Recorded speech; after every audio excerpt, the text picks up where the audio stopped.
Hi everyone, welcome to Splash Page, where we discuss everything Invincible, the new show coming out on Amazon Prime on March 26th. I'm Sean, and today we're joined by Andrew. How you doing, Sean? Today's video, we're going to be looking into Easter eggs and crossovers that can be found in the first few issues of Invincible. Stay tuned for later in the video, where we'll be giving away a copy of Invincible 19, the first appearance of Battle Beast. So, Sean, I've just started reading the book, actually getting into it. And I noticed something interesting. The creators really liked Family Matters. Oh, yeah, Family Matters, the 90s, sitcom? The 90s sitcom. They really loved that show. Or And why do you say that? at least it was on top of their heads. I don't know if you noticed this, but in the first issue, take a look at the name of the high school. It's Reginald Vell-Johnson High School. Reginald Vell-Johnson is the name of the actor who played Carl Winslow in Family Matters. Okay. Anything else? Yeah, flip a little further in issue 1. You're going to see that the principal is Principal Winslow. Yeah. Carl Winslow, Principal Winslow, Reginald Vell-Johnson High School. The child in the hallway that Mark is trying to save when he gets sent to the principal, take a look. He looks a lot like Urkel. Yeah, he does. Unmistakably so, with the red-rimmed glasses. And the flat top, yeah. He is Urkel from Absolutely. 3/4 behind. Yeah, absolutely. That's awesome, Weens. What else did you find? All right, did you notice who else goes to Reginald Vell-Johnson High School? Take a look at the back of this who's that? panel. Right in the back of this panel, that is a Wild Stallions cap. That is Bill S. Preston. Ooh, Right there you go. So, next panel, look at that happy face hoodie. That is Ted Theodore Loken. so in the Invincible universe, we have Bill and Ted going throughout time. I love it. Yeah, Bill and Ted go to school with Mark. Speaking of time travel, look over here when we show up at the mall. Look at the name of this mall, Twin Pines Mall. Same mall from Back to the Future. Ooh, there you go. That's a good one, too. Now, over here in issue 10 on the television, reporting for Channel 6 News is Teenage Mutant Ninja Turtles' April O'Neil. Oh, yeah.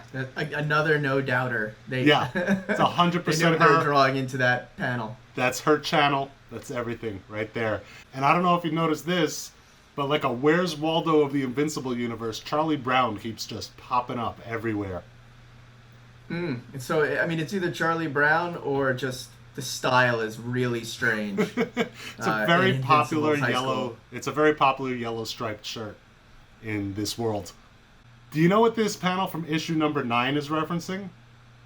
Yeah, Star Trek. No, it's Star Trek. They've got Captain Kirk. Pretty sure that's Picard. They've got Spock. I'm sure that's Data. And they've got Will Riker, number 2, right there. Now, I don't know if you know this, but I've actually got one more Easter egg that I found in the book.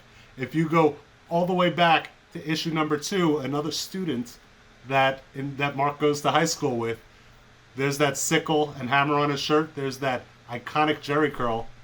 That's Red Sun Superman straight from Russia. Very cool. That's a good find. Yeah.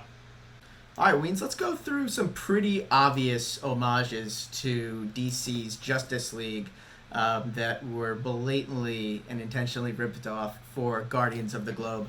The first one you're going to see here is Darkwing, who is obviously Batman, and he comes from a place called Midnight City, which is the Invincible Universe's version of Gotham. I don't see it. All right, the next person we're going to jump into is Red Rush, what would kind of be the Flash from Russia.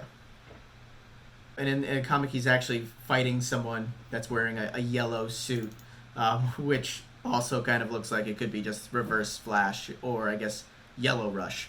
So it's pretty obvious grab there. Cool. Next one is a lovely, lovely ripoff of our friend Wonder Woman. Her name is War Woman. And, You think so? And yeah. Okay. But yeah, there's no doubt about this Amazonian princess.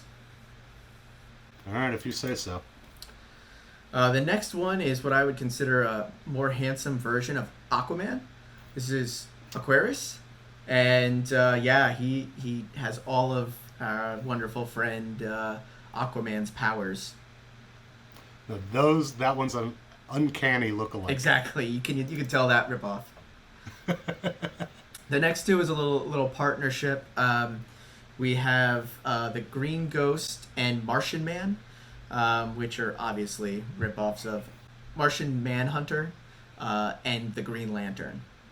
Andrew, and then there's Immortal. Do you have any idea who this could be? So this guy, I'm guessing, is kind of a takeoff of Vandal Savage from the Batman books. Mainly because they have the same facial hair. Vandal doesn't fly, and he's a villain. But they do have the same look, and they both are immortal. Yeah. So that's my guess. Yeah, deep cut there. Certainly not something Yeah. I would have picked up on in first pass. And honestly, I could be wrong. Let me know in the comments if you think otherwise. But I'm pretty sure that's a Vandal Savage right there. And then just two more quick ones. Here in issue 9, we see a man named Shrink Ray, which is an obvious call out to the Atom from DC Comics, or I guess Ant-Man from Marvel. And then finally, we have Black Samson, who is dressed a lot like Black Adam from DC Comics as well. So those are the major ones I saw throughout the book. Sure, there are a number of others. What did you find, Weens? Check out issue number 8. It's just one panel, and then it shows up once again later. They find him in jail. A man dressed as an elephant is an obvious reference to Spider-Man's villain, the Rhino. Absolutely. And then over here, wandering around, doing some detective work, looks a lot like the Watchman's Rorschach. When he turns around, he's obviously not. That is Damien Darkblood, but that's a Watchman ripoff. Oh, Yeah. absolutely. And this one was shameless. Yeah. outside of giving him a different face. I mean, it is Rorschach. Yeah. So yeah, great call out. I remember the first time I read the comic, seeing that and being like, "Oh shit, is Rorschach in this?" So it might be. Yeah, that's you must mention. Yeah. But before we go any further, I want to talk more about our giveaway. I still can't believe we're doing this. Yeah, it's a great giveaway. It's too good. We're giving away a copy of issue 19, the first appearance of Battle Beast. Yeah, and I want it. You can't have it. I want it, It's going Sean. to a subscriber. But, okay, hypothetically, if I wasn't me and I was someone else watching this, how would I go about winning this?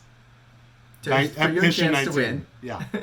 For not your chance to win, for our subscribers' chance to win, all you need to do is subscribe to this channel, like the video, and comment. We're going to be giving it away once we hit 100 subscribers, so you'll have a 1 in 100 chance of winning. Yeah, I'm going to go like the videos right now and make a whole lot of comments. I want that comic, Sean. I'm going to get that comic.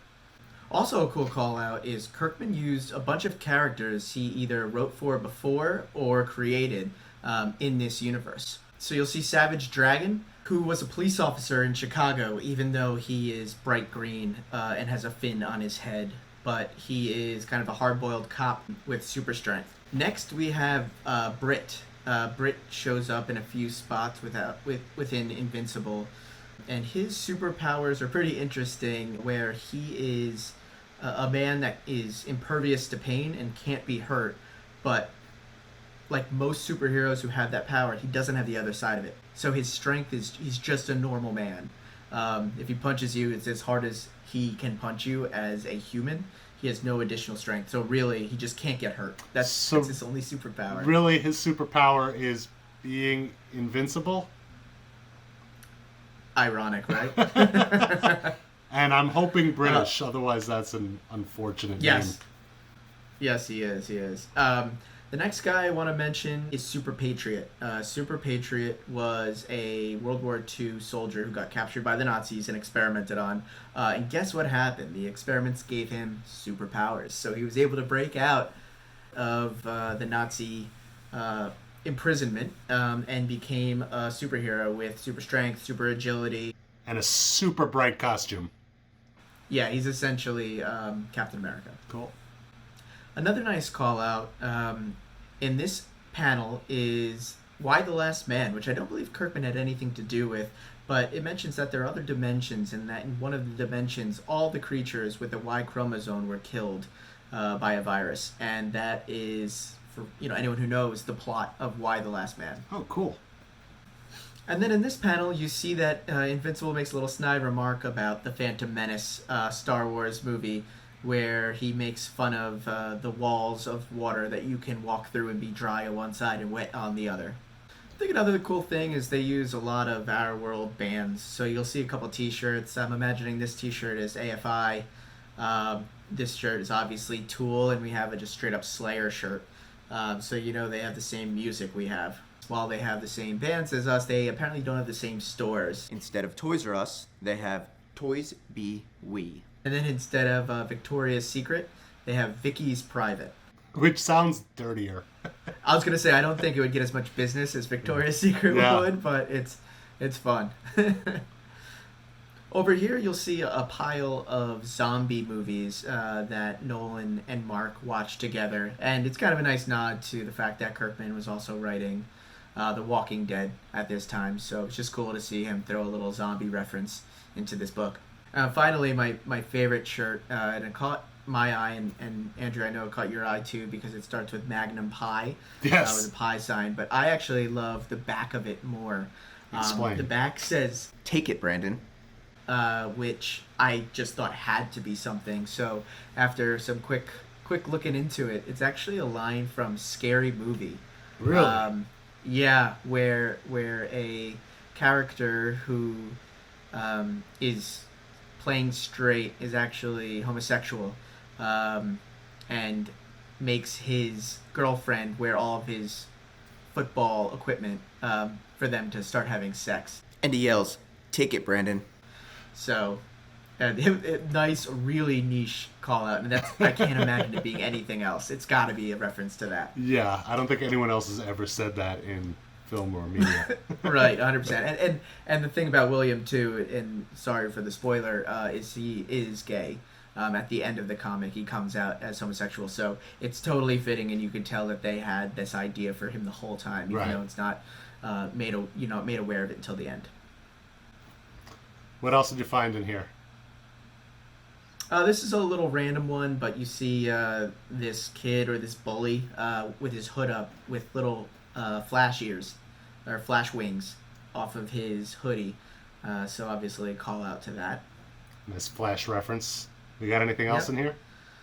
Yeah, and this one I wouldn't really call an Easter egg or a crossover, but it's funny. There are these really strange posters throughout the school. Yes, I love all the lunch referencing posters. Yeah, all referencing food. Milk good. Yeah. Yeah. Eat Milk it. good. It's good for you. And my favorite of all, cheese. It be cool. Cheese. It be coo. Not cool. Coo. Oh, I'm sorry. It be cool. Yes. And the last thing to call out is we found this license plate. Yes. Andrew and I were not able to identify or come up even with a good theory on what it stands for. But it looks like it should be something, right? Absolutely, yeah. If it was just a random license plate, you figure they would have done letters and numbers like a normal license plate. But the fact that this is all letters makes me think it stands for something. Yeah. So I would love to hear from you guys. What do you think it stands for? Or if you just have a funny guess that lines up with what those letters are, we'd love to hear from you down in the comments. So please comment and let us know what you think. Yeah, or if you actually know what it stands for. Maybe there is something and we're missing it. Let us know. Yeah, maybe it's painfully obvious. Yes. And we just have no idea. And we're just idiots, which is more than likely. Likely. Yeah. Highly likely. Well, great. Thanks, everyone, for joining us today here at Splash Page. Remember, we are doing that giveaway for Invincible 19 once we reach 100 subscribers. So please subscribe, like, and comment on all of our videos for your chance to win. I'm Sean. That's Andrew. Thanks again. We'll talk to you soon. Want that comic? You can't have it, man.